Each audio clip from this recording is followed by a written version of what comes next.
রোজা শুদ্ধ হওয়ার ৬টি আদব রহিয়াছে। তার মধ্যে ১ নং চক্ষুর হেফাজত করা, অর্থাৎ অপাত্রে যেন দৃষ্টিপাত না হয়।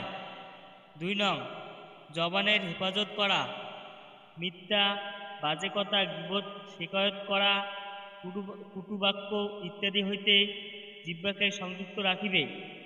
৩ নং কর্ণের হেফাজত, ওইসব অপ্রিয় বস্তু যাহা মুখে উচ্চারণ করা না জায়েজ। ৪ নং বাকি সব অঙ্গ প্রত্যঙ্গের হেফাজত, যেমন হস্তকে নিষেধ বস্তু স্পর্শ করা হইতে। ৫ম ইফতারের সময় হালাল মাল দ্বারা হইলেও উদর পূর্ণ করিয়া না খাওয়া, যেহেতু রোজার উদ্দেশ্যে উহা দ্বারা ব্যবহৃত হয়। শ্রেষ্ঠ বস্তু এই যে রোজা কবুল হয় কিনা এ ভয়ে সবসময় কম্পিত থাকা।